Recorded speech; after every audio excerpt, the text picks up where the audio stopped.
Did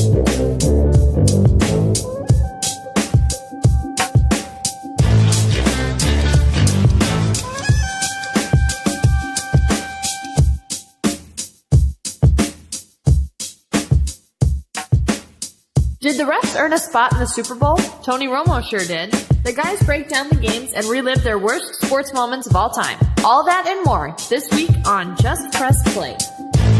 The red wasp is excavating pregnant ladies and little kids better get the hell out of the way because I am running. I'm like Forrest Gump, dude. I am running. So the Titanic was the biggest ship on the ocean, but that didn't mean it was unsinkable. Okay. All right. I want you each to use ombudsman in a sentence next week. I got one for you.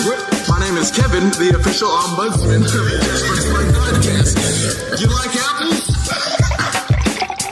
Here we are with another edition of the Just Press Play pod. I'm joined as always by LJ Pops and Uncle Tony's with us again after a big weekend. What's up, guys? What up? All right. It's all good. What's happening? All right. I don't know if you guys noticed, you may or may not have caught it, but there was a little bit of a controversial weekend this weekend in the NFL. Some games happened. I don't know if y'all were watching. Yeah. What? We now know. Sean, I was at a Little Rascals marathon. Yeah, how was that? I missed this weekend's game. Sorry. You'll have to catch me up. That eclipse, I just watched the eclipse all night. That's it. Yeah. It was a hell of a Sunday. Two good games. I mean, it depends on which side of the you were rooting for, I guess. But we now know who is set up in Super Bowl 53. So get ready. The prop bets are about to come out. Everything's going to come out. We're going to bet on Patriots, Rams. But I want to let everyone know real quick before we get into it. If you want to make some bets on some of those prop bets, the over-under for the national anthem or what color the Gatorade is going to be on Bill Belichick when he wins another freaking Super Bowl, you can head over to MyBookie and put in the promo code JPP, and you'll actually get a 50% deposit bonus on your first deposit as long as you put in that promo code. And that'll let you put all the money. I mean, you can literally put a bet on just about anything in the Super Bowl. Guys, I don't know if you remember, Uncle Tony, you probably don't, but last year I put a lot of bets on the Super Bowl, and I lost every single one of them, including the in-game bet I made with my buddy Lane for $100 in the fourth quarter, where I was like, Tom Brady is not losing Nick Foles. Here's $100, slapped it down on the table, and I ate ramen noodles the rest of that week. So anyway, just make sure. And yet here you are still betting. I'm going to be betting on MyBookie just like anybody who listens to this podcast. Just put in that promo code JPP. You can't teach speed and you can't fix stupid. That is a fact. All right. Let's go ahead and jump right into it, and let's just start off with the game that went first on Sunday, and that would be the Saints-Rams games. I know it's going to be a lot about that pass interference call or no call, and we'll get all into it. But I just wanted to – I'll start off with you, LJ. Just give me some thoughts on the game. What you think about that Saints-Rams game? It didn't go the way I wanted it to. So that's not good. Also, there was that controversial call that you talked about, but I'm sure somebody else will be more informed than me. It looked really bad, and there's got to be some reason that they call that. But it just sucks to see a game end on a call like that to me. Not end, but be decided essentially by a call like that. That doesn't feel very Super Bowl worthy. So, well, and that was, if you look back, Sean Payton, you can see his mouth wording to the ref. He said, "That's a Super Bowl call. That's a Super Bowl on the line." I mean, that to lose on that. I mean, he's right. That play call is deciding who is going to get to participate in the biggest game, maybe in all of sports for this year. I'm with you, but Pops, what did you think about that game? I mean, there was the young Sean McVay going up against the old Wiley vet and Sean Payton. What'd you think about the Battle of the Seans? I really thought that the way the game started out, that first quarter, New Orleans just ate them up. I mean, they were LA had 20 yards or maybe minus 2 yards. It was ridiculous. They had nothing in the first quarter. And something that really stuck out to me, I remember it was a 4th and 2 with 1:40 left in the first quarter. New Orleans had the ball, 4th and 2. Drew Brees has less than 5 seconds on the play clock, and he gets them off sides. He gets them to jump offside. Any regular quarterback with 5 seconds, and I even thought, well, he hadn't got time now to, make him jump off sides, but he did keep his stuff together and got him to jump, got the first down. And I just thought Breeze was in control. I really thought New Orleans was in control of the game, and that the noise factor almost seemed the unfair. Superdome was rocking. I mean, they couldn't hear a thing. It almost seemed unfair, the advantage that gave New Orleans, because you could hear Breeze calling out every play. You know, you could absolutely hear him calling it's every interesting. play. I've heard people bring this up. It was earlier in the year, and I think y'all two may have been to a game in the Superdome. I'm not sure, but that crowd, it is one of the loudest crowds I think from watching on TV. It seemed like one of the loudest crowds I've ever seen, but also they're smart fans. Like when the Saints are out there, it's not that loud. Like when Drew Brees is, you can hear, like Dad said, you can hear every call Drew Brees makes. But when Jared Goff's out there, I've never seen a quarterback run all the way to the sideline to tell his receiver what route he wanted. I've never seen that before in my football life. Never seen that. I mean, it was rocking. To your point, though, about that first quarter, one of the things I kind of wrote down, the first quarter, the Rams looked like they had no idea. I mean, they weren't moving the ball on them. Todd Gurley, and we'll get into this maybe a little bit, he looked totally out. He got benched. I do want to. I think he had that one play where he dropped it, went through his hands, and the Saints got an interception. But what I did write down is we talk about that penalty, and it did cost him a chance to the Super Bowl. You guys probably know this. Jimmy Johnson has an old saying where it's don't let the refs have the opportunity to lose the game for you. And one of those, I thought about that at that first quarter. The Saints ended the first quarter only up 13-0 when they easily could have been up 21-0. They got in the red zone twice and had to go to field goals. And then, like you said, even one of those drives, they got them to jump off sides on a fourth down. I mean, everything was going the Saints' way. The crowd was rolling. And I just think as a Cowboy and Razorback fan, I know this well. You got to put them down when you got them on the ropes. You got to knock them over. And they just let the Rams hang around just long enough. And Sean McVay is no dummy. He's going to figure it out eventually. And then Gurley, I just didn't understand at all. What did you think about that quick start, Tony, and then how the Rams were kind of able to get back into it? Yeah, I thought this was one of the most interesting games I've watched in a long, long time. And a couple of things. Talking about that, the sound problem in the first quarter. Yeah, Jared Goff looked like a deer in the headlights, or maybe a possum in the headlights would be a better analogy, because he was just frozen. And I don't think they realized what they were getting into. But we talked a few weeks ago about watching Jared Goff and how Sean McVay is talking to him until 15 seconds. And they're always rushing up to the line, and he's not getting a chance to make calls. And if you're that kind of offense, that just makes it really hard to work anything in that Superdome. But here's what happened. I don't know if you noticed after that first quarter, they were getting to play quick. They were going to the line, and they stopped audible, and they were going on first call, boom. They weren't even trying to. It was first call, boom. They were gone, and because never they ever got out of that. I mean, he would try to kill, and he would try to do audibles, and like the receivers looked back with a blank stare. Yeah, so they continued to. That was a great adjustment. I thought that was a great call by McVay to go to that kind of offense. To go, he didn't wait to take his get his three wide receiver set out there until the fourth quarter, until he had settled the game down. And Kevin, what you said there about New Orleans leaving points out there in that first quarter, that's right. In that kind of an environment, you've got to take it. You've got to take it to their and take their the Rams candy away from them to take them out. Like you said, Goff looked like a deer in headlights. He looked like he was ready to break, and you just give him just enough. And that offense knows if we can get a couple of plays, get moving. They have, like you said, Josh Reynolds and some good receivers out there. Yeah, and two things that I want to make sure of here that I get in. One is I think New Orleans lost that game not because of that call, and your Jimmy Johnson quote's right on. So I disagree with a lot of people and everybody at my office today, since most of the people are from Louisiana Tech and work there, but a lot of Saints fans. But the thing is, that call wasn't it. New Orleans could not run the football. They had 50 yards of rushing over the night, and we've talked about they have switched to they have to depend upon the run. They have to get 100 yards rushing in these types of games. And if you're up 13-0 and you're able to run the football, you can put that the game Rams away. Don't get back into the ball game. But they couldn't do it. The Rams with Donald and Ndamukong Suh stuffed the middle. Kamara now caught 11 balls for 96 yards. They tried to get him on the edge again, just like they did against the Eagles, but they could not run the football, and that cost them down the stretch. And that's where I think that really made the difference in this ball game. It wasn't that, and that was a terrible call. I don't want to say that it was a terrible call, but for them to be in that situation, they just didn't run the football. And the Rams made some phenomenal adjustments. And their big drive, Josh Reynolds had 2 or 3 big catches.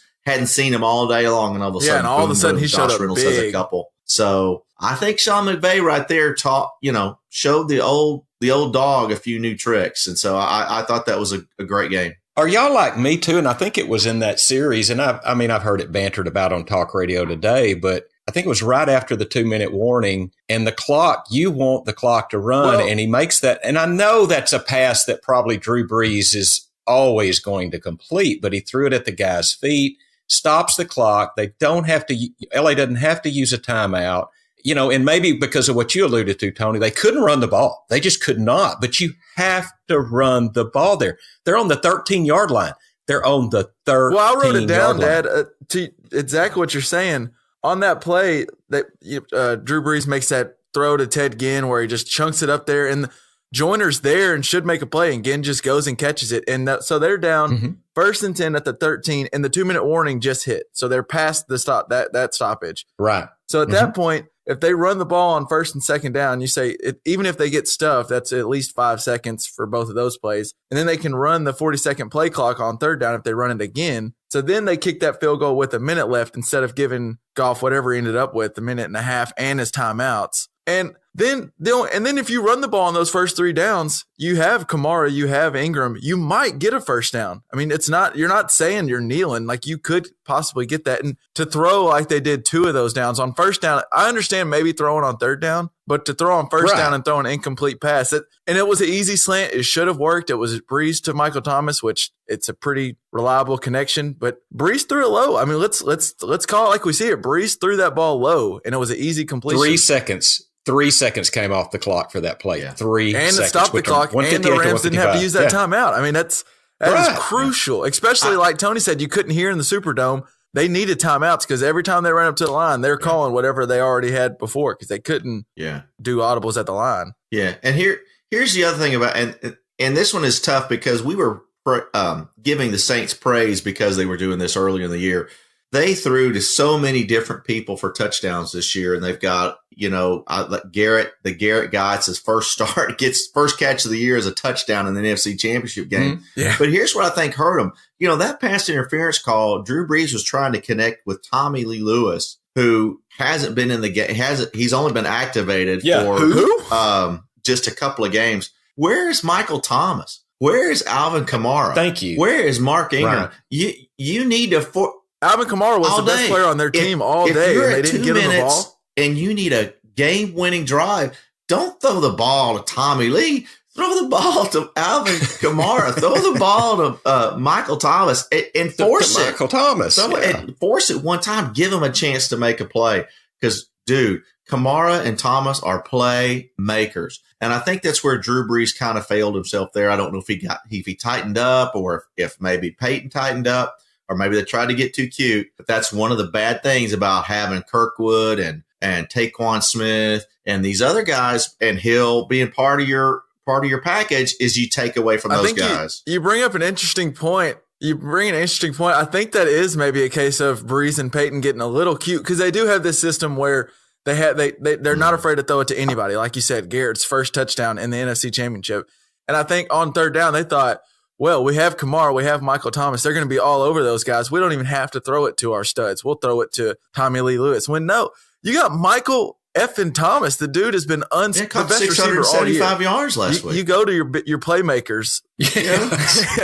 I wanted to bounce back a little bit, rewind to the second quarter, and we talked about that big first quarter for the Saints. What did it take the gonads on Sean McVay to run a fake punt at the beginning of the second quarter on his own 30 to let he has this offense rolling, or at least this offense has been great all regular season, and he lets Johnny Hecker, if they don't get that ball and it's a turnover and the Saints go down and score again, well, I mean that game might be over. That was a huge play, and then they end up scoring on that, and then they got that huge. I wrote down, and Tony talked about how the Saints were never able to establish that run game, and Kamara did work a little bit in the pass game, and I think he was, like I said earlier, the best player on for the Saints in the game. But Ingram never got rolling, and the reason why is because we mentioned it last week. I guess Ndamukong Suh just decided not to play the regular season because this guy looks This guy looks like the guy back in Nebraska. He was blowing plays up all game.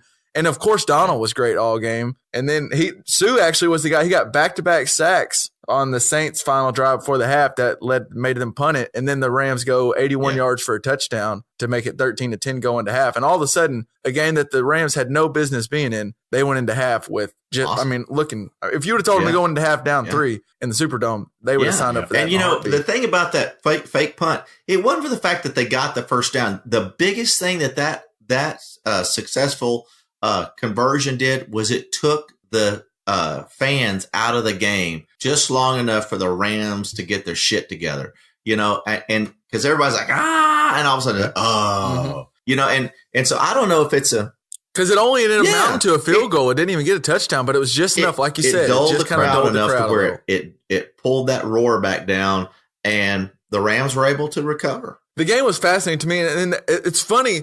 That penalty and that pass interference and Greg the freaking leg. We can talk about some of his kicks, but this game and that call, it's funny that call that's going to change legacies. I mean, think about how that changes. If the Saints win that game and get that pass interference, now we're going, what happened to Todd Gurley on the biggest stage? He got benched. What happened to Sean McVay? Did he get too cute? Can he actually win the big game? And we're talking about how Drew Brees and Sean Payton made it to another Super Bowl, and now flip the script, and now it's boy wonder Sean McVay found a way to figure it out, and Jared Goff battled through. It's just crazy.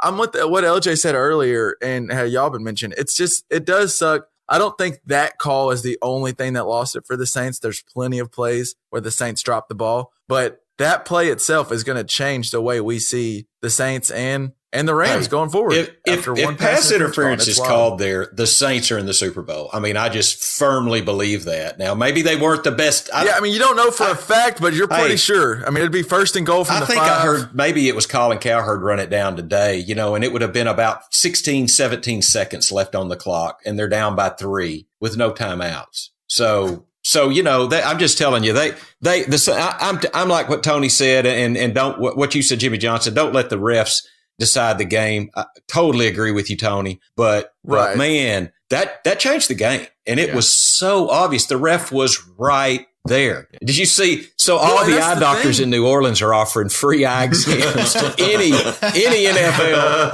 referee. Just said, "Come on in, no way necessary." And not only was it pass interference, he got there early. It was helmet to helmet, and you could even see Robbie Coleman or whatever. He looks around, and he said after the game, "I loved it."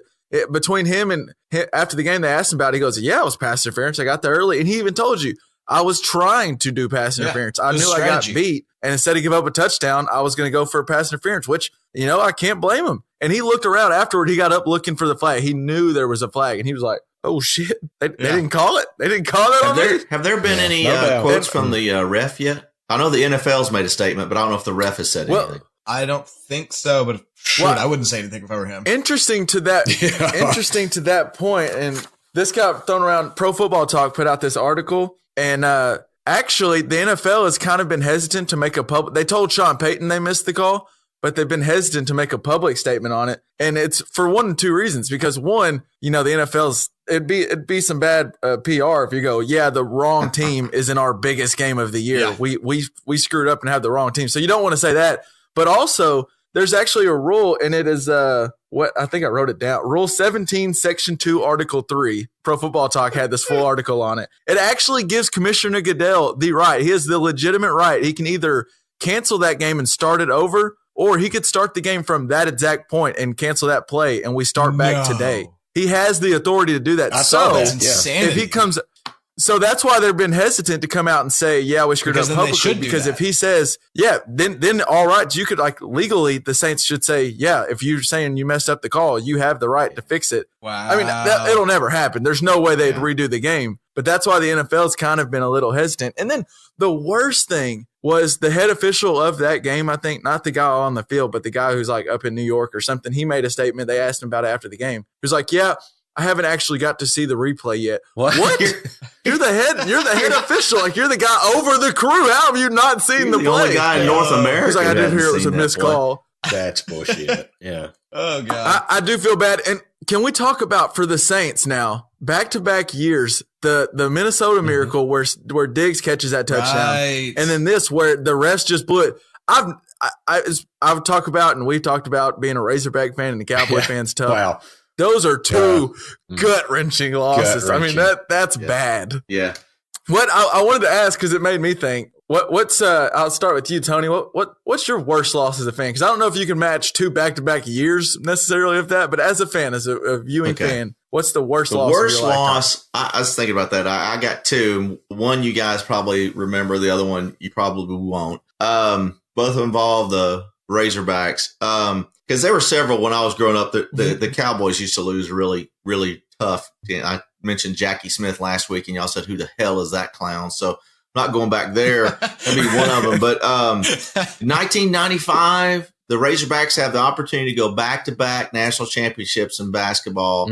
And 6 seconds left, you got a 1-point lead, and freaking Tyus Edney, the guy, the backup point guard, goes coast to coast, and you lose.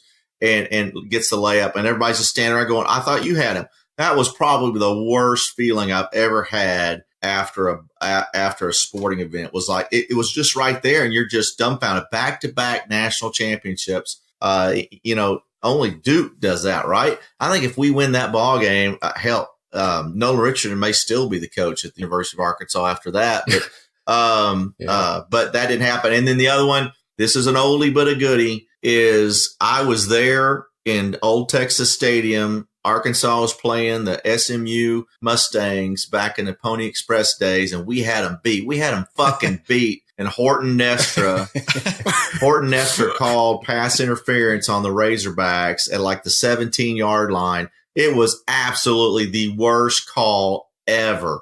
There are posters up. I think Lift may have the poster. The eyes of Texas are upon you. These refs blind throwing these things. It was just ridiculous. I remember that in the garage. We win that game. It's framed at the cabin now. The now. Razorbacks win that game, and they're going to be the Southwest Conference champions, and they've got an opportunity to possibly have the Cotton Bowl be for the national championship. They lose that game, and I think we lost one more after that because it was SMU, Craig James, Eric Dickerson. They go on and win it. But I was literally, we were right in front of that. Me, Keith Smith, Clark Ray, Liff, you weren't there. I don't think you were at that game. But it happened right in front of us. It's like, oh my God, I can't believe this. And just ridiculous. So those two are mine. Yeah. Well, interesting. I as soon as you mentioned the chance to go for a back-to-back championship in the basketball, I think I saw Dad actually drop in his chair. Like it still hurt. Just when you said the words, he knew exactly where you were going. So I'll go right over to you, Dad, because it might have something to do with the Razorbacks too. They've been known to break our hearts a few times. What's your worst loss? Well, I mean, I'm like Tony, but I'll say too quick. Clint Sterner, that time he fumbled the ball against Tennessee. Oh my God. We had that game won, left it on the turf. Real quick, I'll blow past that one. 2, Dwight Clark catching that damn touchdown on the Dallas Cowboys. I remember looking over at Dad and I said, "Dad, what does that mean?" He goes, "It means the Cowboys season's over." And I said, oh my God. Yeah. What does that mean? Well, it just killed me. I was fairly young. But the one, and it's not the Razorbacks, but I was born in Houston, Texas. I was a big Houston Cougar fan. 1983. Oh, wow. 1983, the Houston Cougars play the Louisville Cardinals in the semifinal, and that's the game. Everybody knows that's the game. The winner of that game is going to beat whoever the hell comes out of the other side. Happens it's NC State and Jim Valvano. And so I looked it up on Wikipedia just to make sure, and here's how they have this shit written. It's so wrong. Lorenzo Charles, listen to this. Lorenzo Charles caught a desperation pass from Derek Wittenberg. My comment, passed my ass. That was a shot that was short. Everybody knew it was missing. Akeem, maybe the best big man of all time. Arguably, he's in the conversation. I wouldn't say the best big man, but he's in the conversation. He just knows it's short. He's just looking away. Lorenzo Charles goes up and catches it, dunks it in. My Houston Cougars lose to the freaking Wolf Pack. I still remember that to this day. It's so hard. Oh, it's hard. Well, and that's my point to some of this is like you can pull out, game in 1983 that bothers you. Both of these Saints games, if they were just one game, whether it's the Minnesota Miracle or this past one, you'd remember that forever. Back to back freaking years of taking this.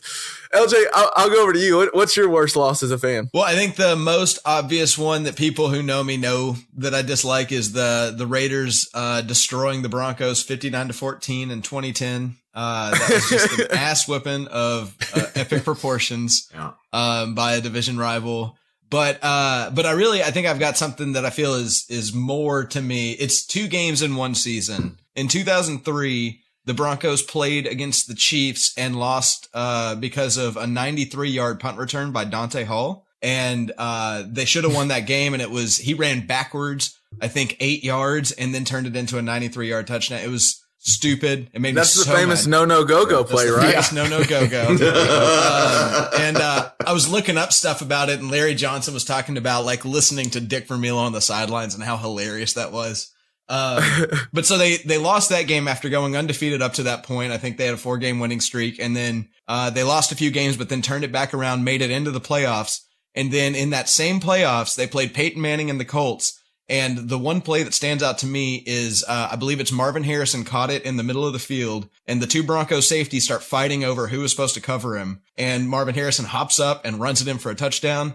And it was the most embarrassing way to get knocked out of the playoffs. Yeah, he fell and nobody touched him on the ground. It was so embarrassing. That is a good one. It was just like, and so in that season, there were 2 moments, like just one play moments where it's just like, if I could bury my head in the sand. The Raiders game, at least it was like done early and I could just like tune out. But those were like, I was in and they both killed me. Oh my God. So. Yeah. I still feel some pain with that too. And mine, it's basically just Aaron Rodgers breaking my heart multiple years. I was gonna mention the one where he throws where Dak Prescott and Ezekiel Elliott's rookie year, where they're in divisional round in Jerry World, and Aaron Rodgers makes that throw to Jared Cook on the sideline to set up Mason Crosby with the 60-yard bomb that he just drills. But that's actually not the one, because I don't think Dak Prescott's going to win the Super Bowl probably as a rookie. It's the one where Tony Romo, my man, my Lord and Savior, had the chance. It was his chance to win a Super Bowl, and Des Bryant caught it still to this day. He caught it. He caught it. Still to this day, he caught it. And that game will forever just break my heart, because Aaron Rodgers is like jumping around on one freaking leg, just playing amazing. And then we still overcame it, and Des Bryant, catch. That one broke my heart. That one's worse than Tony Romo being the kick holder? That was bad too. Yes, only because that one was tough. I actually fell asleep during that game. It was like a late Saturday night game, and I woke up, and this was before you get your notifications on each game. So I woke up and instantly I turned on my TV, and I'm like, "What happened in the game? What happened?" I'm watching SportsCenter. In Mom's living room, and this just tell you how old it was. This was, I think it was Sean Salisbury talking to Ed Warder or something, and they were talking about the game. But I'm watching the highlights, and by watching the highlights, I don't know what happened yet, and I'm like, "Oh my God, we're gonna win! This is a chip shot field goal. We're gonna win! I didn't realize that this all was building me up just to drop it, and then Romo holding his helmet. Well, I feel like brain, I feel like I remember watching that game with you, and you fell asleep. And then once you started watching the highlights, I walked out of the room. I did not want to be there. You wouldn't just break my heart. You let me build up, and I was like, "Holy crap, Tony pulls this off." Young Tony. That was Romo. my runner-up. That was the other one I was thinking about, was him dropping that. That was bad. That field goal attempt. That's just the only reason I put the Packers one ahead of it is because I was older.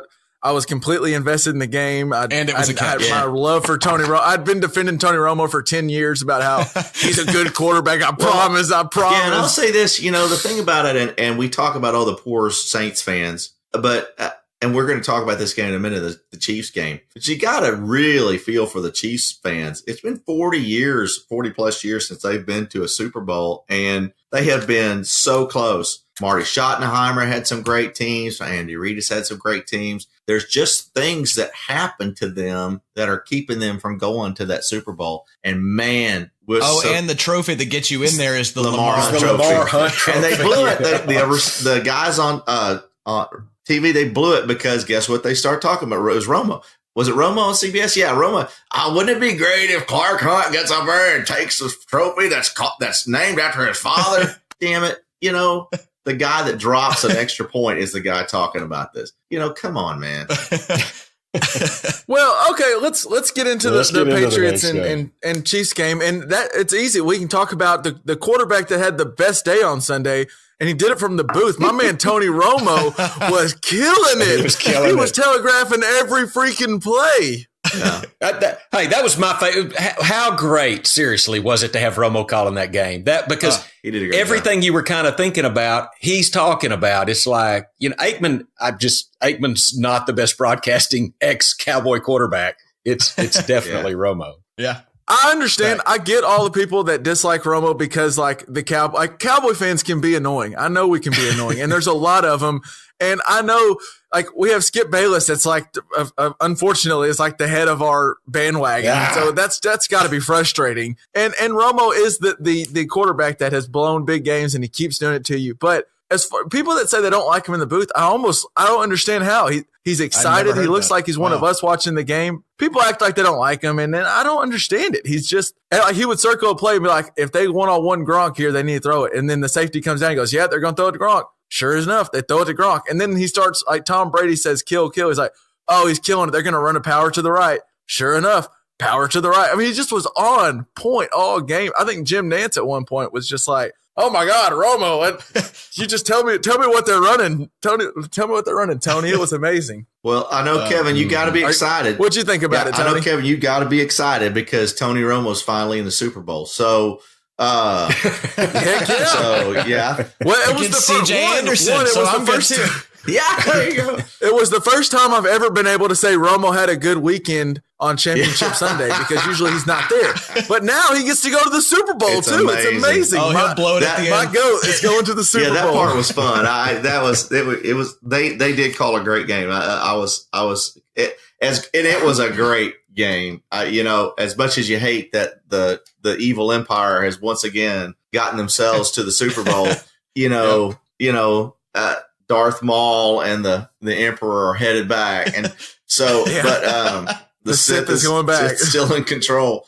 But man, what a game! And that game was lost by the Chiefs in the first quarter for them not being able to react to what the Patriots were throwing at them. And once again, I think, man, it came down to the fact that Tom Brady didn't get touched, and we talked about that with the Chargers, and they have got a recipe against the AFC West, and that was just they stuck to a short passing game, and they spread it around, and just Tom Brady threw it 46 times, and yet they also ran it 30 or 40 times, I think, for 140 yards. They controlled the game. They did exactly what they want to do. They kept Mahomes off the field. And to me, the biggest stat of the game is that they completed 68% of their third down conversions. And in that last drive, 3 third and 10s. The Chiefs, when it boils down to it, and Prestige Worldwide, I had to talk him off the ledge, but I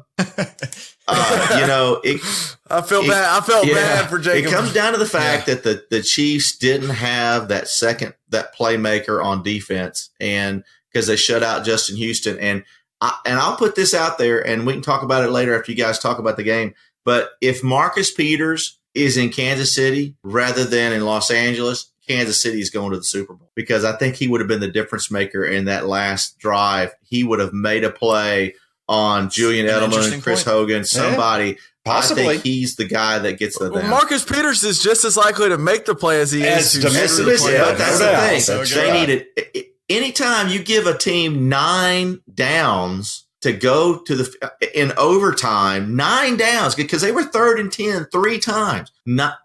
Go down and give them that 9 times. Dude, at least one of those times you're breaking it up, you're intercepting something.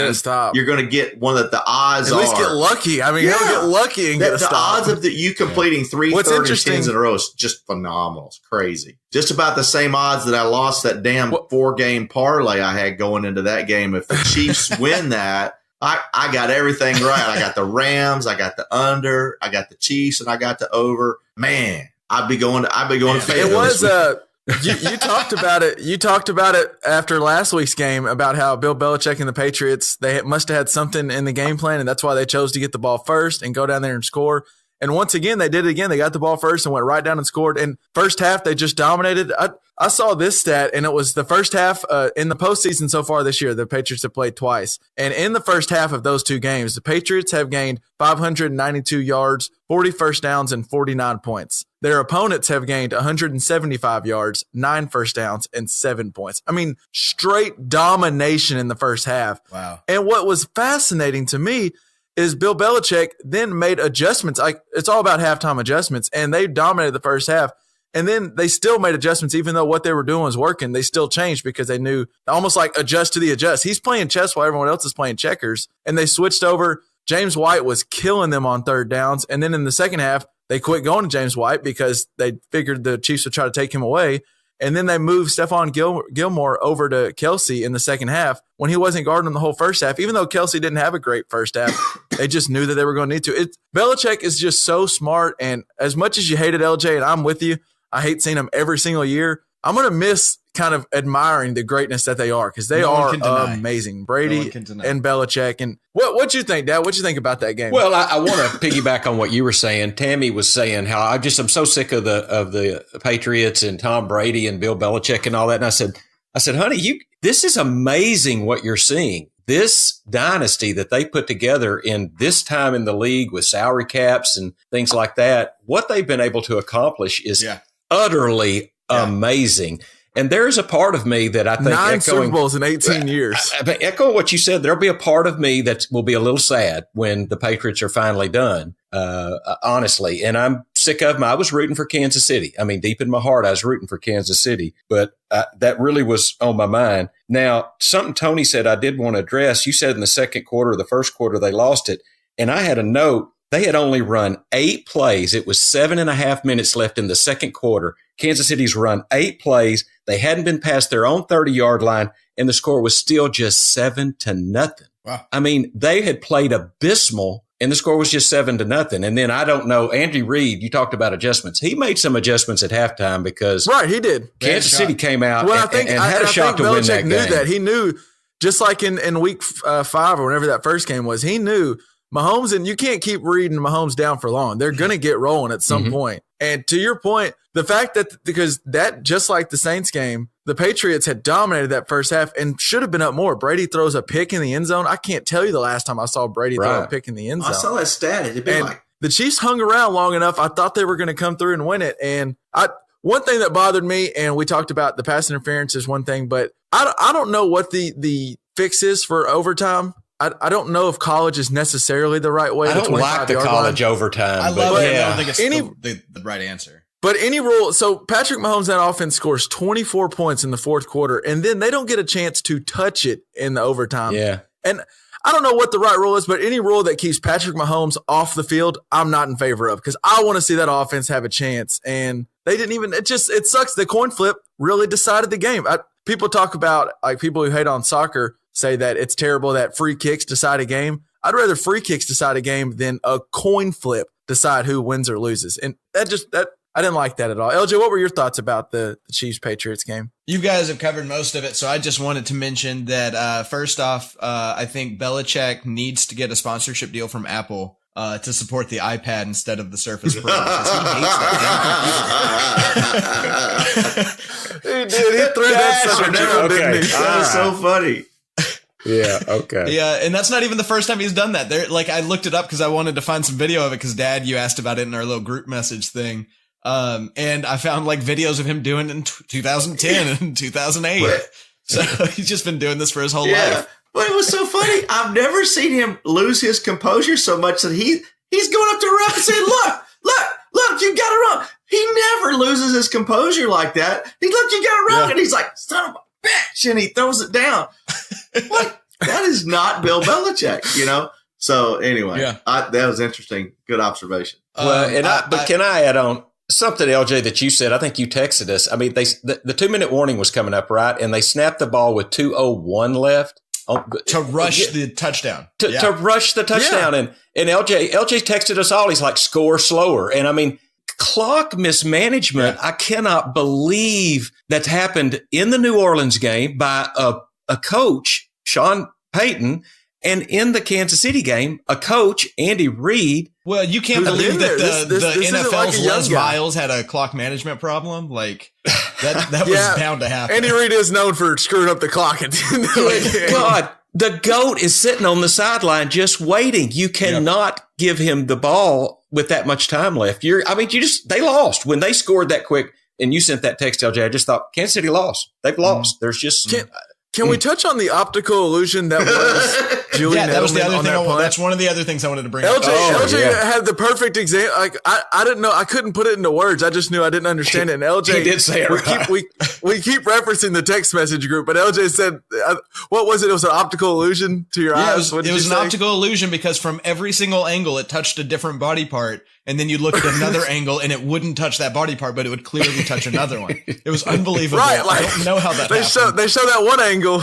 They show one angle. I'm like, oh, it touched his thumb on his left hand. And then they show a different angle. I'm like, oh, I guess it didn't touch his thumb on his left hand, but it touched his forearm on his right. Right. And then they show that angle. I'm like, oh, it didn't touch his forearm, but it touched his shoulder. Like, every time they showed it, it touched another body part. That was the weirdest thing to me. I couldn't understand it. That's the one play that, like, if you in the first game, after that, I heard a lot of people saying like the ref should be just not a part of the game anymore, and it should just go to instant replays for every single play to just decide everything the fairest way possible. But if you wanted to fight that argument, like that play is the one because an instant replay does not show the answer. Yeah, it just doesn't. That was a strange of all the strange calls over the weekend. That may have been the strangest because where I thought there's no way they're overturning this. Is because they called it a fumble on the field, and you have to have that evidence. It had to go whatever they called on the field. You really got to see clear evidence that it didn't touch him, and now I believe it didn't touch him, but I don't know that I saw clear evidence that one of those thumbs didn't graze that football. But that was the thing is if you say it was his right thumb, there's an angle that shows it definitely wasn't his right thumb. If you say it was his left thumb, there's an angle that showed it was definitely not his left thumb. The only thing his like left pointer finger goes down. It's like a millimeter away. That's the only one that it's like there. I didn't see a provable. It didn't touch that. I don't think he touched it. But the thing is, you've got to have irrefutable evidence that shows to overturn. And that to me was the deal. But they overturned it. And again, just like in the Saints game, that wasn't. They didn't lose because of that. But true, right? Because actually, the Chiefs end up getting the ball back. I believe, or no, that was the play where they threw the interception. The Chiefs get a pick, but it was So then they have the offsides on D Ford. I know we talked about that a little bit, but if you look back at that, the left tackle is kind of he's in the backfield. The officiating was just bad all day in both games. That was the loser in all this. The NFL officiating sucks, and that left tackle. He looks like he's back in the backfield. It easily could have been an illegal formation. But another thing, usually the ref tells the guy if he's clearly lined up offsides, the ref kind of goes like, hey, back up. Mm-hmm. And no one tells him, and then they throw a flag. I'm definitely not a part of the group that says like the NFL is conspiring to get Tom Brady in the Super Bowl because they took away a first-round pick because he deflated a ball a little bit. So they're not trying to help the Patriots out. The conspiracy theories are dead to me. But wait. Hold on. That roughing the passer I wanted to bring up. Wait a minute. Did Kevin just say conspiracy theories are dead? Wait a minute. Wait a minute. For the Patriots and Bill Belichick. Okay. Damn, I didn't land on the moon. Dinosaurs aren't real, but Brady is the real deal. But Brady is the GOAT. Goats are real, and they wear number 12. I just bought my flat map and figured out where the studio was, where we landed on the moon and everything. Damn. Okay. All right. And then, that roughing the passer call on Brady. And now, can you believe they even let it go? That guy should have been ejected. You can't touch Tom Brady. Thomas Brady. There's so much stuff. He slid his hand across his face mask a little bit and then maybe touched his jersey. So I swear Brady almost sprained an eyelid blinking so hard. So. And here, and so I hope we get to talk a few more minutes about this game, but I just want to this is what has made this game such a great game and will be talked about for a long time. There were so many things going on in this game. Brady versus Mahomes, Reid versus Belichick, all these things that happened. What a great football game this was. And to win it in overtime, it's just a great football game. But so add to that, here's where Kansas City lost the game. And first, well, all right, lay it on me. In the you guys said they scored too fast. I don't think they scored fast enough, because you've got to know, if you had given Brady 1 minute and given the football, they don't get the ball back and they lose regardless. I think they needed another 25 or 30 seconds to get one more first down to get a shot to get into the end zone. They didn't call their timeout quick enough. And I did think about maybe that's why they lost. Maybe that's why they lost about 20 seconds. And when the Patriots scored, they could have had 50 seconds. They had 30 seconds. If they had that extra 20 seconds, they get at least one more shot at the end zone, and something could have happened. But then at the end, in overtime, here's what I don't understand. Your defense has just been obliterated for 70 yards, and you've got 1st and 5. Call a timeout. What are you going to do with those timeouts? You can't take them anywhere. Saving them for the Super Bowl. Timeouts kind of scare. They kind of scare Andy Reid. He just doesn't understand. I know, it doesn't quite up. Somebody his deep. I don't know how the taxes work, and at this point I'm too afraid to ask.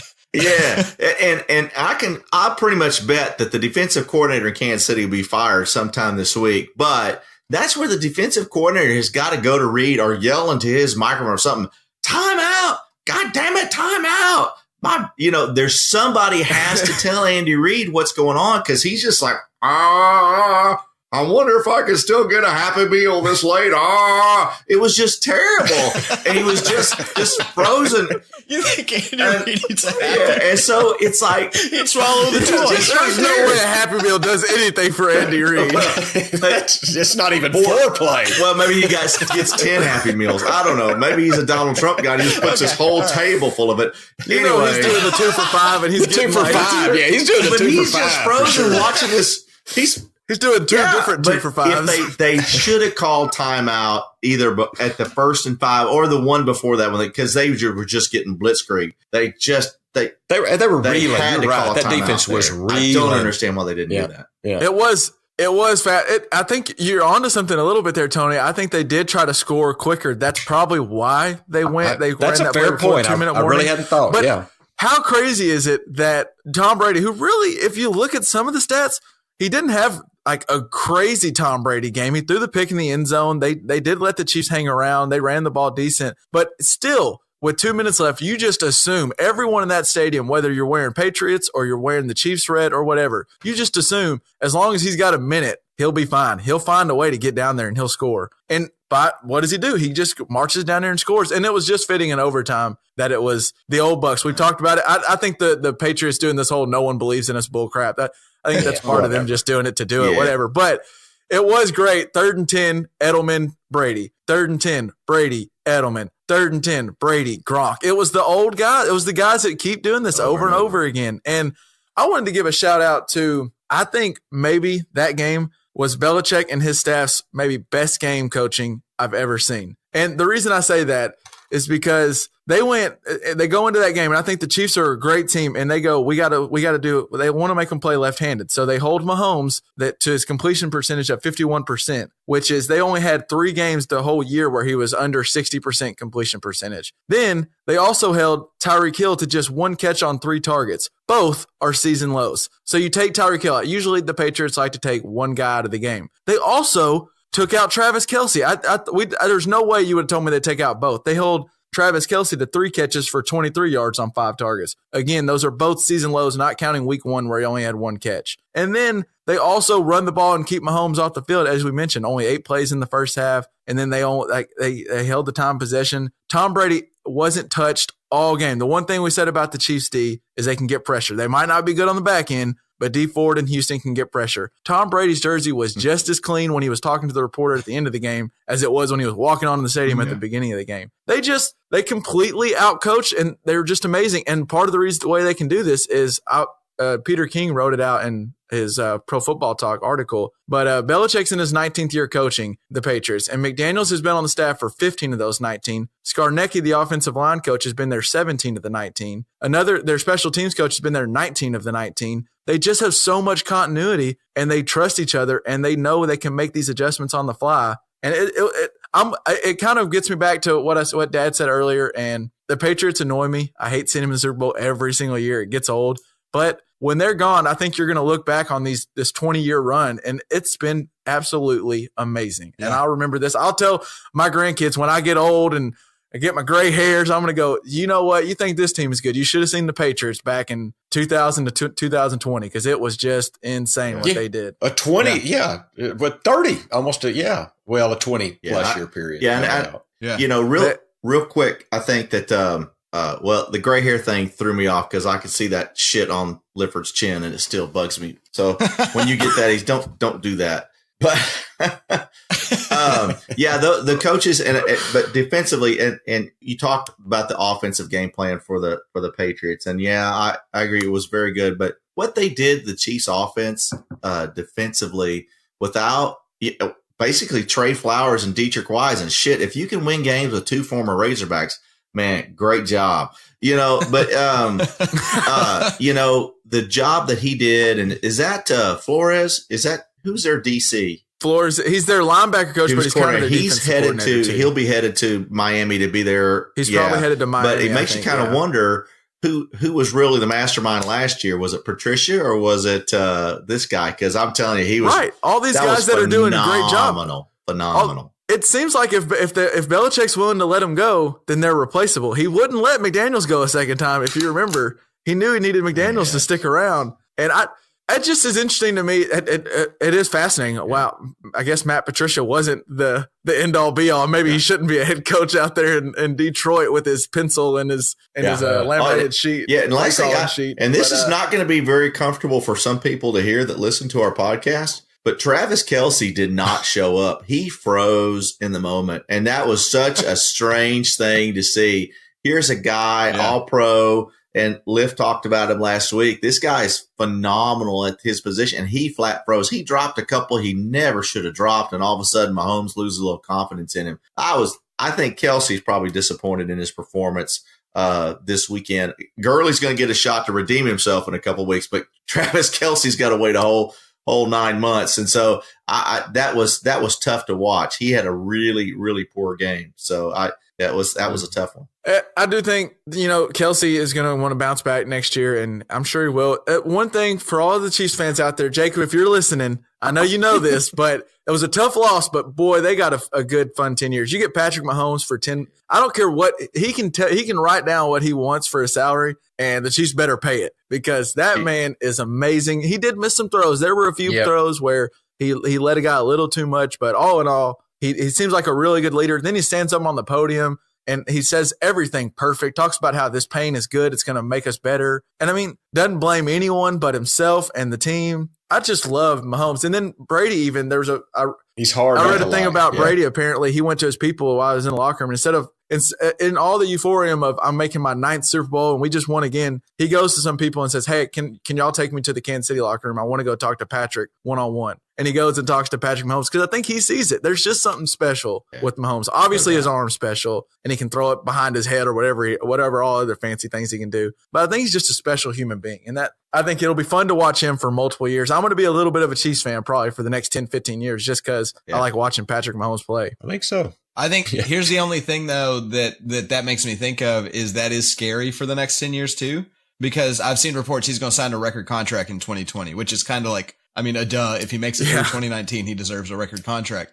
But how many teams have signed a record contract and gone on to be a Super Bowl contender? This is the Kevin argument all day. Is that paying a quarterback is one of the hardest things to get over in the NFL these days. So, that said, though, that is you got to pay him. You got to pay the man. Yeah. Quarterback's the most important position on the field. You can't let Mahomes go to Denver. That would be the worst decision they could possibly make. You got to pay him. LJ, that's an awesome call. I read that today. Well, they're actually going to try to. It looks like they are going to try to make talking about extension this year prior to getting into 2020. But you're absolutely right. That was a great call. How do you know? But I will say this: if Mahomes had won this game, I think from a long-term deal, that it may have been detrimental. Putting that fire in your belly on this, it's never. Lombardi said there's no such thing as a good loss, and so, but I think he's really hungry have come in the league like he has this year just made it just looks easy to him. But to have this setback right here, I think probably sets him up more for the long run. You're exactly right. We talked about it during the game too.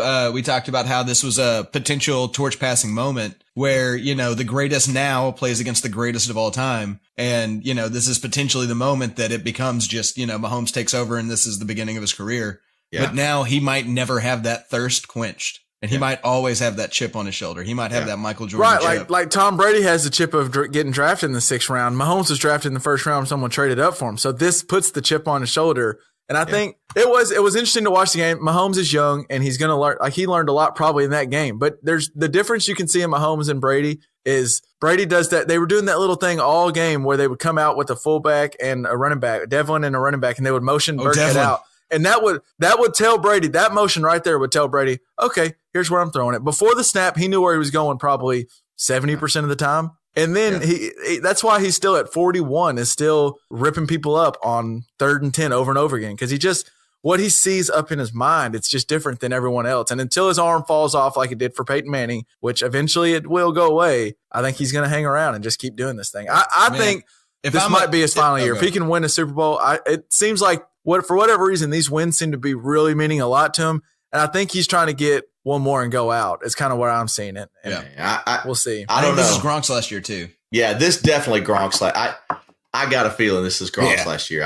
He is just not. He's not there anymore. But hey, he made some critical catches. Hey, would it be awesome if I see Devlin and Gronk running at me? If I see Devlin and Gronk running at me and I'm an outside linebacker, I don't know which one I want to take a hit from. I'm running the other direction. I tell you what, though, you look at Brady, though. He played in the regular season different than he's playing in the postseason. I do think he was saving up for the regular season or for the postseason. He's trying to get me to the postseason. Get me to the postseason. And as long as he plays in the AFC East, he's pretty much locked to win a division every single year. You said it, Del J. Yeah, Tim Duncan, Popovich kind of thing. I mean, that's just get me to the postseason. I could see him doing it another year. I really could. Yeah, he's something. I'm not counting out the Patriots until they say they're done. Until Tom Brady says I'm done, I'm not going to be on the wrong end of it. Yeah. I agree. We can talk about it, and maybe the next time we get together. But I heard some stuff today about starting to compare Brady and Jordan. And if Brady wins this one, it'll be 6, right? Jordan's got his 6. Yep. Are we talking about the 2 greatest athletes of all time? I do think that's interesting. Brady going to play baseball? That's the only way we'll really know. The only way we'll really know. Yeah. I got a stat, OJ, that'll make you probably happy. And you probably noticed it over the weekend. That we thought, 50-point games and it's going to be scoring crazy. It was really a defensive struggle. Games were kind of ugly. I loved it. They ended up hitting the over in the Patriots game, but it was 17-7 start of the 4th. I mean, it was not a high-scoring game until late. But I read Scott Kazmir, who I follow from Football Outsiders. I follow him on Twitter. He's a good follow for anyone out there. But he went and looked it up. The top 10 scoring teams in NFL history. You know how many rings they have? How many? 0. Not a surprise to me. Just a couple of them. In the 2013 Denver Broncos, I know you know them, LJ. They ended up losing in the Super Bowl to Seattle. Then you got 2007 New England, blew that game to Eli Manning. This year's Chiefs lost, obviously, last week. Green Bay 2011, they lost in the divisional round. He'd listen them out. And then there was there is a Saints offense that's pretty close on that list, I think. The Saints in 2011 were number 7, and they lost in the divisional round, but that was the next year they won the Super Bowl, or the year before. It was like right before or after they won the Super Bowl. So I'm interested in that stat because the one team the greatest show on turf, those St. Louis Rams back in 2001, they won the Super Bowl and they barely won from Tennessee, but I could have swore they were the number 1 offense that year. He's not saying the number 1 offense that year. He's saying the 10 best offenses of all time. Oh, gosh. So in 2000, actually, he wrote it out. Surprising that's not in there, though. The number 10, the number 10 number on this, the number 10 team on this list is the 2000 St. Louis Rams. So the year before they won the Super Bowl, they were a higher scoring team. So you're right. You're right on the money. It's good. Good offenses can win a Super Bowl. This stat's a little misleading, but it's just the top 10 scoring teams in NFL history have 0 rings. That's just odd. And I know LJ. Just got to have Ricky Prohl, man. Ricky Prohl is what makes you. Well, I had one more thing on the game real quick. Yeah. On Tony Romo, man. Keep talking Tony Romo. We can stay here all night. I got time. So clear my talking schedule. A lot of people. Tony. Is the secretary ready? She's got you covered. I just saw that he's going to sign a big extension with CBS probably. But a lot of people are talking about him being an OC. First. A lot of people are talking about him as an OC. I want him to be a special assistant to the DC is what I really want. Because that man calls a play better than anybody in the world. And if your DC knows what's coming up every single play, you're in the money, man. It is interesting. I did read that CBS is already trying to talk about locking him up because he's about to do the Super Bowl. The Super Bowl obviously has a huge announcement. I think Romo is interesting not only for the fans like us, he gives us insight because he's just like way smarter and sees things that we don't see. But then also he's giddy like I am at 10 years old watching the Cowboys. Like he gets excited about the play. So even if you're watching it with your girlfriend or your wife, like they can kind of enjoy hearing Tony Romo. I think it will be interesting because at CBS, the article stated that there are some rumors about coaching rumors, and then there are other rumors about ESPN would love to have him on Monday night. And so CBS is like, we got to lock this sucker up. He might sign a record-breaking contract to be an analyst. And you know what? I hope he does. Unless he's going to go be the OC or head coach down in Dallas, because in Romo we trust, then I hope he stays calling games because I love him in the booth. Yeah, no. See, Romo's right where he needs to be because he's got no pressure. He can make all these calls with no pressure. It's just like every game Romo ever played. From the first quarter through the middle of the fourth quarter, man, he's the best quarterback ever. But that last half of that fourth quarter, when the pressure starts, he sucks. He can't make the big play. So you don't want to be your OC. He gets better as the game goes on in the booth. But no pressure. Look, watch this. Hey, no pressure. I got it. But pressure's on. Oh, shit. I fumbled a snap. Oh, shit. I threw the interception. Oh, shit. I shouldn't have taken that sack.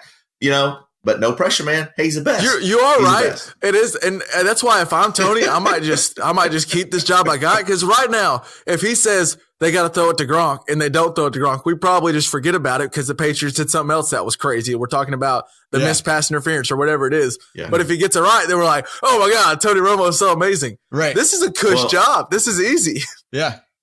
Our minds are blown that he got 8 in a row right or something like that. So if he's sitting there having to get 60 in a row right, we're talking about different odds. To you saying it's easy, I would put up Jason Witten. No. Okay.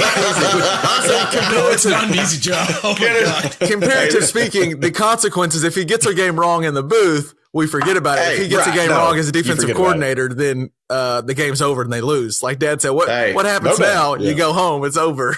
That's right. Even in Sweden, they know the JPP podcast boys are better than Jason Witten. Any one of us could go. I don't on think that I'd Monday be better, honestly. No. Did y'all notice? Okay, these are two completely random things I noticed in the games, and I just wanted to throw them out there. Apparently, it's not. Both of these were in the game, the NFC Championship. Apparently, it's not suitable to show butts on TV. Do y'all know what I'm talking about? I know what you're talking about. I was really confused because I actually got home a little late, and I got home and I turned on the TV, and right when I turned it on, they show Michael Thomas make a catch, and then it flips to the Superdome. The Superdome. Why did they show a sky cam? It's because Michael Thomas's pants got pulled down, and instead of showing that boy's butthole, they just showed a quick 3-second shot of the Superdome, and then went back, and you see him pulling up his pants as they come back. No one acknowledged it, like it never happened, but it happened. I'm so glad somebody else noticed that. Props to that director, that producer, that DP. Jesus Christ, I've never, that is a quick call. You see his pants starting to get pulled, and you got somebody hit a button immediately. That's amazing. That's amazing. Well, that person deserves a raise. They might be the Tony Romo of production set.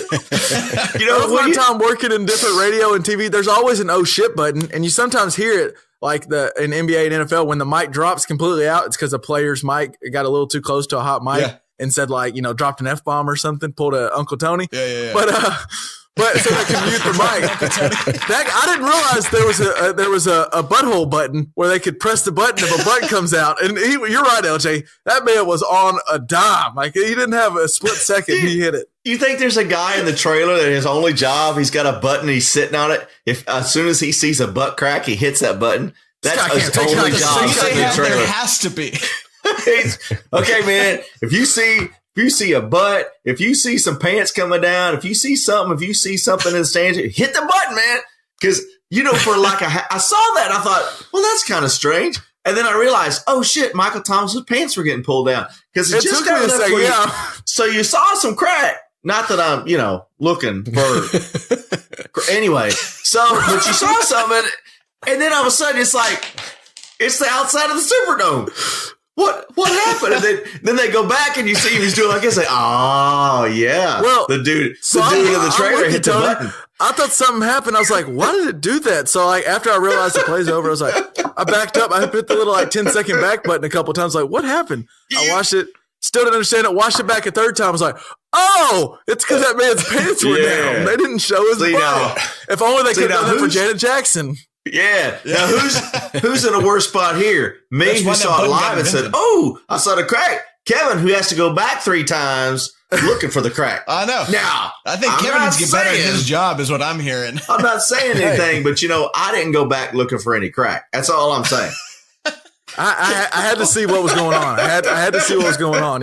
So it's Liv don't want to say nothing on that one, do you, Liv? I mean, I have nothing to say. I mean, you were going to see his butt. I mean, I just have so many questions. I'm it's not like like Tony Kevin was and like LJ. drooling as he hit the back button. And even if he was, whatever, man. Whatever. Is there a guy in the booth that's sole job is to watch for butts? Is there a button that is the butt button? I have so many questions that need answers, and I don't know if I think there must be, based on speed, I think there must be, and I think you're probably right. It probably got invented when Janet Jackson popped out. And, because I know that there's an obscenity, like you're saying, the mic dropping out. There's they've got that. I think there's probably a guy that just deals in obscenities in the booth, and he's just ready for any of them. Well, Sunday was that guy's moment to shine, and boy, did he. He did a good We didn't get to job. see any butts. I rewound it back. We didn't get to see any butts. He went to the blimp. Let's go to the blimp. Master move right there. All right, second thing I noticed from that game. Yeah, go ahead. that was the super blood wolf moon you got to see. That's what that was. The New Orleans version. The second thing I wanted to mention from that game, I wanted to throw out before we get out of here.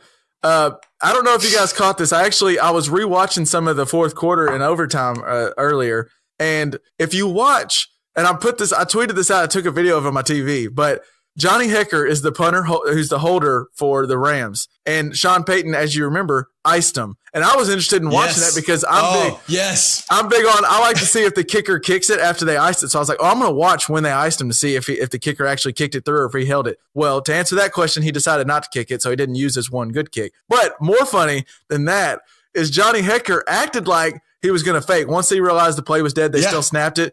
He ran off like he was going to fake it. If you keep watching it, though, he's like jogging, and he's clearly not looking around, and then he looks over to his left. He sees that one of the defenders, I don't think the guy was actually going to hit him, but one of the defensive guys was running after him like the play was live. And as soon as he saw that guy, he threw the ball down so fast. It was like hot potato. He was like, it's dead. Play's dead. I'm joking. It was I'm just saying. When I saw him do that, me and Hannah, I don't think have ever been more on the edge of our seats for an actual kick, though. Like after that, I was like, "There's no way they'd fake it, right? There's no way they'd fake this." Right. It was, and I think it was actually a brilliant move by old Hecker because him doing that does put that thought in. Not if it put the thought in your mind, it put the thought in that guy coming off the edge, like, oh, maybe I should watch him. But I loved how quickly he was like, oh shit, don't actually tackle me, Sue.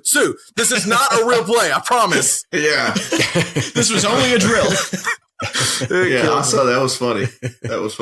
So it was a great day of football, and we'll come back next week and we'll talk some prop bets. We'll talk maybe a little GOAT debate between Jordan and Tom Brady and LeBron James, and then we can. I don't know what you're talking about. And we'll talk about what this game means. But did y'all have anything else y'all want to throw out there about Sunday that y'all wanted to say before we wrap this sucker up?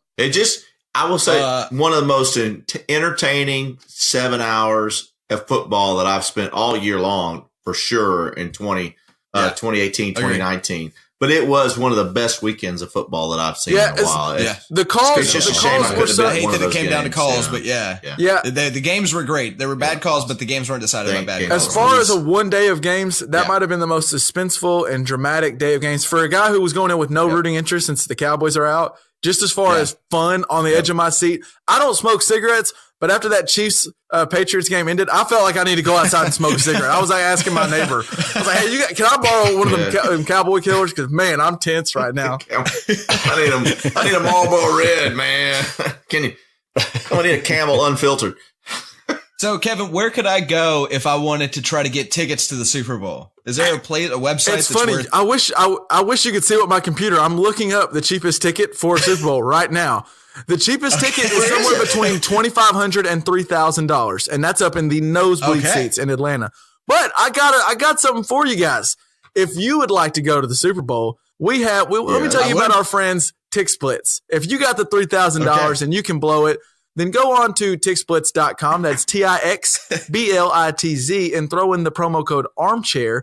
And they're offering all of our listeners 5% off your total purchase. Now, I'm just saying, if you're going to take you and your loved one or multiple to the Super Bowl, $3,000 a ticket, 5% off of that adds up pretty quick. You're saving a chunk of change. So if you're wanting to go We're home. all trying to do some quick math there. I wasn't going to do the quick math. I knew I wouldn't be right. So, but if you're thinking about going to that game, or if you're like LJ and you're going to Little Rascals, he missed some of the football games because he was watching Little Rascals. Hit up TixSplits. They're our friends over there, and put in the promo code armchair, and they want to give us y'all all some seats with a little bit of a discount. Give you a little cash back so you can spend some money on a beer or that. Do you have to worry about fees sandwich and stuff like that there? Well, see, that's actually the thing, because the real annoying thing, if you go on StubHub, it's going to say $3,000, and you're like, oh, cool, and then it'll all of a sudden, with fees, it's actually $3,300. No. Yeah. At TixSplits, we show you a price. And that's what they're going to pay. If I go on there and I find that it's $3,211, when I check out, it's going to be $3,211. It's guaranteed seats, guaranteed emotions. Hit up our boys at TixSplits. They're good. They're trying to help out our listeners. And make sure you put in that promo code armchair. That's if you're going to Super Bowl. Also, if you're going to a Super Bowl, could you throw me like a couple hundred? I mean, if you got that kind of money. One extra ticket. Yeah. A couple hundred. Whatever. Who cares? We'll see what we can do. Let me know how it goes. But I saw a Patriots fan bought, I think, $150,000 ticket to be on the 50-yard line as soon as the game ended this weekend. Bought a how expensive? $150,000. Wow. Oh, good. Yeah. God. Wow. It's all relative, right? His 150,000 is ours 150. Well, I mean, this is probably not someone on my income. Well, unfortunately for that guy, he's not going to get to hear Tony Romo. He's going to have to go watch the game in person. I'm going to get to sit on my couch and listen to the GOAT announcer. For 150,000, I could go buy me a 120-inch television set, put it on the wall, and watch it and feel better about it than. I'm going to have me and have some change. And also buy like 80,000 Campbell soups. So. Yeah, I'd buy a 6-pack of Oli with that. Maybe a little Old Milwaukee, maybe. A little Schaefer Light. I'll be ready to roll. Get you a bottle of Malort. Malort. Oh. I'll tell you what I'm going to be doing. I'm going to be sitting down on my couch, watching this game on TV, listening to Tony, and I'm going to have me maybe some Paradise Provision wings. I'm going to have something good to eat. I'm telling you, that's where I'm going to be. I'm going to be at home. So wait, let me ask you boys something. Why shouldn't the JPP podcast, why should we not be watching the Super Bowl together? What do we need to do to make that happen? Can you call work and get them off on Monday? Contribution to the human fund. Yeah. Can y'all get to Texarkana? Oh boy. Y'all meet in the middle? Little Rock's in the middle. It's only 10 hours from Chicago. The hell it's not. I can make St. Louis. We could go to St. Louis. We could talk St. Louis. We'll see what we can do. We'll see what we can do. All right. Do we want to close out as we always do? We want to close out. We haven't done this in a little while. What we're listening to? I got a little bit. Oh yes, I do want to do that. I don't know if I can. I don't know if Tony's got to do with what we're listening to. I know we talked some good old funk with Tony before, but I don't know if we've ever really done what we're listening to. We actually hadn't even used that clip yet. LJ, I'll start off with you. What have you been listening to? Well, I suggested this to you, Kevin, a couple weeks back, and I've still been listening to it. There's this playlist on Spotify called Creamy, and I'll send you some songs about it, Dad. But like, it is one of the most. It's a good playlist. It's about it's really highly produced music. So it's not like you're not going to find a singer-songwriter with an acoustic guitar in there. But it's fantastic, highly produced music. Like it's like what I imagine Hank does or what Truth does in the studio when he's coming up with our beats. I mean, it's really good stuff. So Creamy? I would suggest that. I'll send you a few songs, Dad. But yeah, Creamy on Spotify. It's pretty dang good. Creamy? Yeah. Creamy, put it in your coffee. Sounds like a Prince song to me. Okay. You just put it on. It had some good vibes to it. It was good. LJ was right on. He just sent it to me. He was like, just go listen to it. I didn't ask any questions. I just put it on. It's a very Kevin playlist. It was good. So, Pops, what about you? What have you been listening to? Well, I'm going to give you two. Of course, I can never get one from Dad. I ask him to give me the worst sporting memory. He gives me like 4. So, I ask him to give me one what we're listening to. He gives me 3. So, old Cuz sent me a song. Best of the week is probably golf. We just don't mention it anymore. It'll be spring and summer soon. Old Cuz sent me a song the other day that was really was great. Old Cuz. And it's Ray LaMontagne, Such a Simple Thing. Man, it's a great song. Okay. You need to check that out, and it'll definitely be on the website. Right. But what I've really been listening to, I just found an old classic, Tom Petty, Wildflowers. What an album. What an album. All right. I mean, one of my favorites of all time. Tom Petty's Wildflowers. Fantastic. Great album. That's what I've been listening to. I think we listened to that while we built your CD case back in the old Monroe house. We listened to that and Rage Against the Machine. That's right. Bomb track, baby. Well, there's a little bit of an alternative for you. All right. Same thing, really. All right, Tone. Tom Petty and Rage. Tone, what have you been listening to? You been listening to some Rage Against the Machines? No, well, that's always on my playlist. Hey, yeah, Bulls on Parade. Okay, so I was watching Saturday Night Live, and believe it or not, I always try to listen to the music groups afterwards that's on Saturday Night Live. And so Greta Van Fleet was on this weekend. Whoa, there we go. Mm-hmm. And I had not ever really investigated Greta Van Fleet. I'd heard them. I heard about them, but never really investigated them. I thought, I'm going to check this out. And so I pulled that up on Spotify. Damn, I like this shit. Now, this is good. I think they just had a new album came out. Yep. It's good power rock. You don't hear much. This kind of a Led Zeppelin kind of feel to it. It's a really, I liked it. It's almost like, good call. Good call. It's, I like that. So I'm going to listen to some more Greta Van Fleet, see if I can't find some vinyl out there so I can put that on my hi-fi and see if I can listen to some of that. It's interesting you brought them up because I remember when I first heard of Greta Van Fleet, I thought, this jams. This sounds like some stuff that LJ and Dad used to listen to. I bet they'd really like it. So I hit up them and they're like, oh yeah, we've talked about this. We know Greta Van Fleet. I thought I was coming through with the scoop and they're like, oh yeah. Dude, Tony, that outfit that guy had on, my God, crazy. That was nuts, man. It was Birkenstocks. Who was Birkenstocks on Saturday Night Live? With some kind of plaid pants and little dangly things on his shirt. It was ugly. The guy for Greta Van Fleet? Or who lead singer. Yeah, the lead singer. We might have to put that video up on our notes. Well, yeah. Because I was looking at it at first and I was seeing the pictures. I was asking Cindy, it's like, well, wait a minute. Are they like androgynous? Am I looking at girls? Am I looking at guys? What am I doing here? And then I was like, oh yeah, they're guys. Because when you listen, he's got that high octave. I thought, not that I'm saying anything, but I was like, man, I'm not sure. But then after listen, it's awesome. It's awesome. It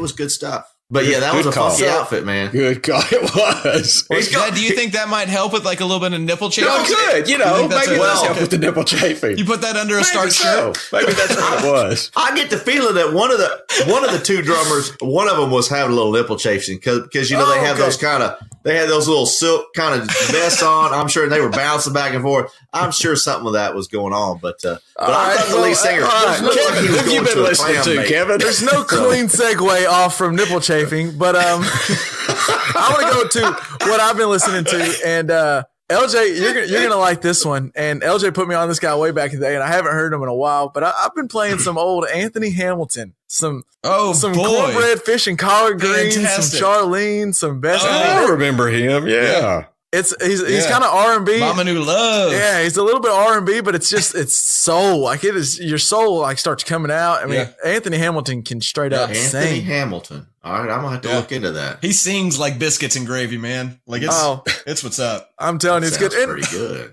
I want to bring up to you guys, and maybe y'all can watch it and we can talk about it next week because I really want to bring this up at some point. But it almost doesn't fall on what we're listening to, but it was at the Music Fest. Have y'all watched any of those Fire Festival documentaries? No, but I've heard a lot about the Fire Festival. I've heard about Ja Rule. Where's Ja at? Where's Ja at? Where's Ja?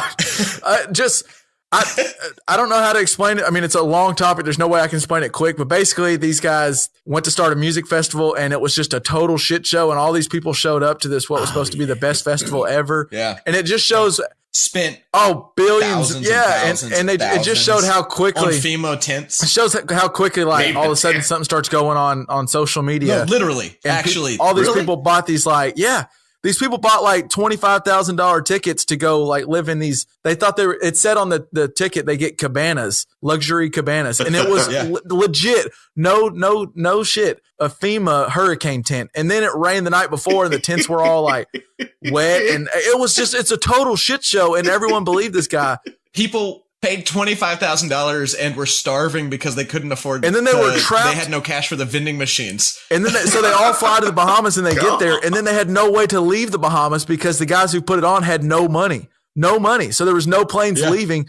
The guys were stuck. You couldn't even get your bag. The bags, they just dropped off all the bags and said, find it. So people were tackling each other, trying to find their bags. Oh, man. It is insane. The documentary is insane. Did a single artist show up? No, they all backed out. Okay. And I think the only provisions that anybody brought was they snuck bottles of liquor. So all they had to consume were bottles and bottles. And so they show up. That's all they had. show up. They start getting drunk, and then they realize, hey, where are we staying? And they go, your cabanas are over there. First come, first serve. Cross? Go over there. It's insane. Okay. Billy McFarland lied his ass off. It's on Hulu and Netflix. They're both really good, and we need to talk about it. We can talk about it next week. It's freaking insane. Sounds like well, I can't wait. Next week, we're going to talk about who we think's going to win the cheeseburger dinner at the White House. So yeah, we get to go next week. We'll break down who out of the Chiefs or out of the Rams and Patriots get to go have all the 2-for-5s they want. Andy Reid is freaking pissed that he doesn't get to go have all the 2-for-5s he wants. That's all the motivation he needed, but Mahomes was on a diet. So, All right, that'll do it. It's a long episode, but it was a crazy, as Tony said. It was probably awesome.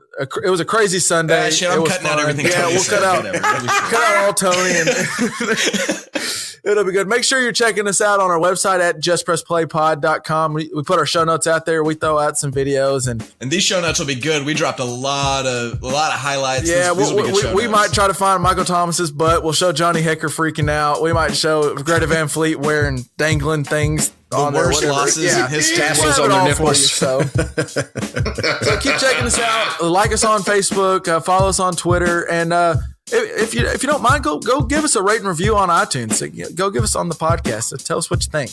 Tell us if we suck or if we're any good. Either way, it's fine. We understand.